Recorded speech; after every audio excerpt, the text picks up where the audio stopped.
News lunch box. নমস্কার, আপনি শুনছেন রেডিও মানি 9 আর এখন সময় নিউজ লাঞ্চ বক্সের। আমি অদিতি। চলুন আজকের খবরের গুরুত্বপূর্ণ বিষয়গুলো এক ঝলকে দেখে নেওয়া যাক। এই বুলেটিনে আমরা আপনাকে জানাবো ব্যবসায়িক এবং অর্থের সঙ্গে সম্পর্কিত অনেক গুরুত্বপূর্ণ খবর, যা আপনার পকেট এবং জীবনের সঙ্গে ওতপ্রোতভাবে জড়িত। দেশের 6.5 কোটি চাকুরিজীবীদের জন্য সুখবর। 2023-24 অর্থবর্ষে এই চাকুরিজীবীরা তাদের ইপিএফ এর উপর 8.25% সুদ পাবেন।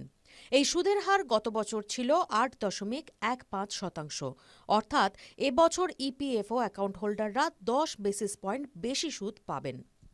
এই সুদের হার শেষ 3 অর্থবর্ষের মধ্যে সবচেয়ে বেশি। সরকারের এই সিদ্ধান্তে ইপিএফও গ্রাহকেরা তাদের ভবিষ্যতের জন্য আরও একটু বেশি সঞ্চয় করতে পারবেন। যদিও এর আগে সংবাদ সংস্থা পিটিআই জানিয়েছিল এই অর্থবর্ষে সুদের হার কমতে চলেছে, কিন্তু তা যে একেবারেই সঠিক নয়, সরকারের এই ঘোষণাই তার প্রমাণ। আবার এসেছে সভরেন গোল্ড বন্ডে লগ্নির সুযোগ। আজ অর্থাৎ 12ই ফেব্রুয়ারি থেকে এই বন্ডে লগ্নি করা যাবে আগামী 5 দিন, অর্থাৎ আগামী 16ই ফেব্রুয়ারি পর্যন্ত এই সুযোগ পাওয়া যাবে।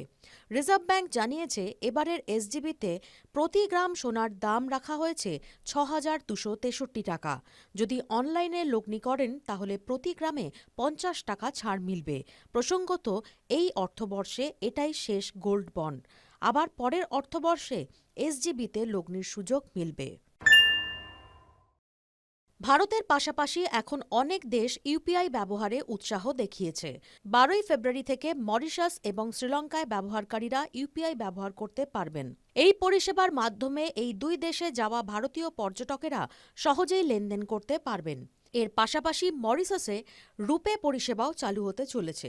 সম্প্রতি ফ্রান্সেও এই ইউপিআই পরিষেবা চালু হয়েছে। প্রসঙ্গত, প্রধানমন্ত্রী নরেন্দ্র মোদী এদিন এই পরিষেবার সূচনা করেছেন।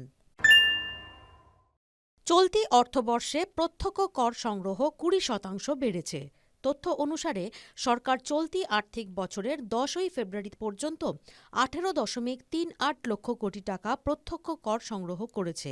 এই কর সংগ্রহ গত আর্থিক বছরের একই সময়ের তুলনায় 2.71 লক্ষ কোটি টাকা বেশি।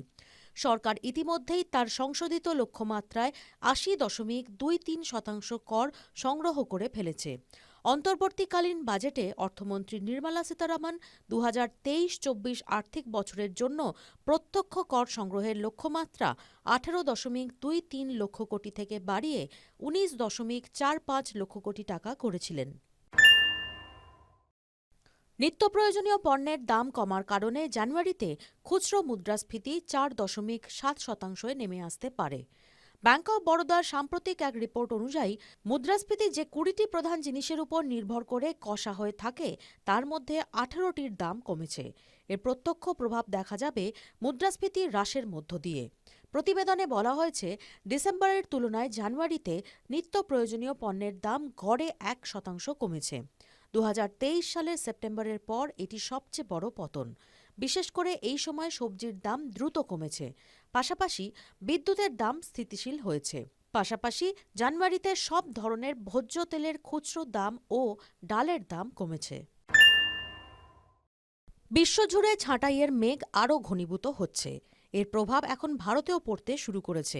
আর্থিক সংকটের মুখে থাকা বিমান সংস্থা স্পাইস জেট প্রায় 1,500-এর মতো কর্মী ছাঁটাই করতে চলেছে। সংস্থা খরচ কমাতে এই সিদ্ধান্ত নিয়েছে। ইটির এক রিপোর্ট অনুসারে স্পাইস জেট 1,400-র বেশি কর্মী ছাঁটাই করতে চলেছে, যা সংস্থার মোট কর্মীর প্রায় 15%। বর্তমানে সংস্থায় প্রায় 9,000 কর্মী রয়েছেন। সংস্থাটি বর্তমানে সারা দেশে প্রায় 30টি বিমান নিয়ে পরিষেবা পরিচালনা করে। সরকার পেটিএম পেমেন্ট সার্ভিসেস লিমিটেডে চীন থেকে সরাসরি বিদেশি বিনিয়োগ এসেছে কিনা তার তদন্ত করছে। পিপিএসএল হল 197 কমিউনিকেশন লিমিটেডের একটি সহযোগী প্রতিষ্ঠান। পিপিএসএল একটি পেমেন্ট এগ্রিগেটর হিসেবে কাজ করার জন্য 2020 সালের নভেম্বরে আরবিআই এর কাছে লাইসেন্সের জন্য আবেদন করে। আরবিআই 2022 সালের নভেম্বরে এই আবেদন প্রত্যাখ্যান করেছিল। সেই সময় শীর্ষ ব্যাংক সংস্থাকে ফের আবেদন জমা দিতে বলেছিল।